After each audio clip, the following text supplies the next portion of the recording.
Assalamualaikum warahmatullahi wabarakatuh. Selamat datang di channel saya, Mr. Moon Edukasi. Pada pertemuan kali ini kita akan belajar mengenai identitas diri. Simak baik-baik videonya, tonton sampai selesai. Selamat belajar. Pengertian identitas diri. Pengertian identitas diri adalah proses pengenalan dan penghayatan diri sendiri untuk menemukan definisi juga peran diri.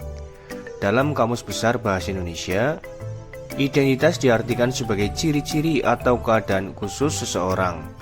Jati diri Richard Jenkins tahun 1996 dalam Guidance tahun 2009 menyebutkan bahwa pemahaman kita atas siapa diri kita dan atas siapa orang-orang lainnya, serta termasuk pemahaman orang-orang tersebut atas diri mereka dan atas diri kita. Dengan demikian, identitas manusia pasti merupakan identitas sosial karena terbentuk melalui proses interaksi sosial yang terus-menerus. Identitas dibuat bukan diberikan. Identitas diri diartikan sebagai kesadaran tentang diri sendiri yang didapatkan individu dari observasi dan penilaian terhadap dirinya dan menyadari bahwa dirinya berbeda dengan orang lain. Dalam identitas diri terdapat otonomi, yakni mengerti dan percaya diri, hormat terhadap diri, mampu menguasai diri, mengatur diri, dan menerima diri. Identitas diri adalah aspek konsep diri yang berhubungan dengan persepsi seseorang terhadap karakteristik dirinya sendiri. Contohnya adalah ras, jenis kelamin, agama, dan lain-lain. Identitas diri bisa berasal dari lingkungan tempat seseorang individu tumbuh dan berkembang. Hal tersebut termasuk keluarga, sekolah, lingkungan sosial, dan budaya setempat. Menurut Anthony Giddens, identitas dibedakan sebagai berikut.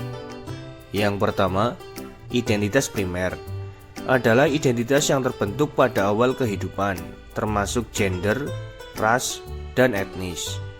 Yang kedua, identitas sekunder adalah identitas yang dibentuk dari identitas primer dan mencangkup juga identitas yang terkait peran dan status sosial. Ciri-ciri individu yang memiliki identitas diri positif dapat dikenali dengan ciri-ciri sebagai berikut.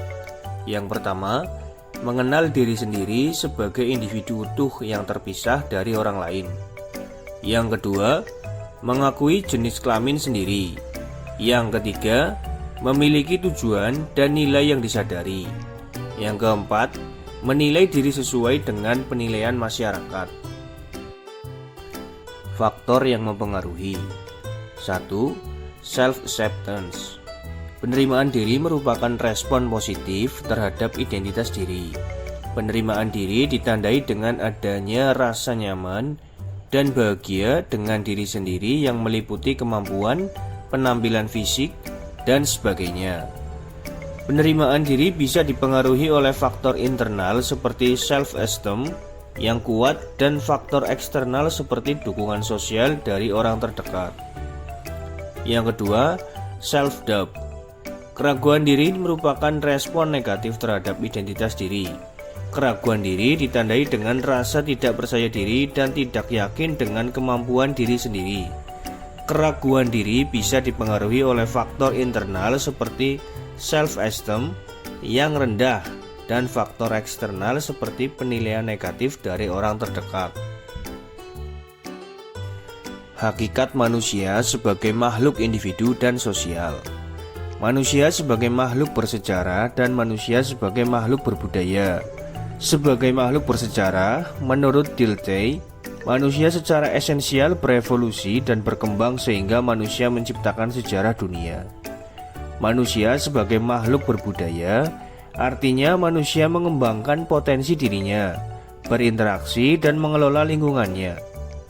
Atribut seperti inilah yang tidak bisa dilepaskan dari hakikat manusia sebagai manusia individu dan sosial. Manusia sebagai makhluk individu memiliki karakteristik yang berbeda satu sama lain. Kata individu dalam konsep manusia menunjukkan bahwa manusia adalah makhluk yang otonom. Artinya, manusia memiliki kebebasan dalam menentukan pilihannya.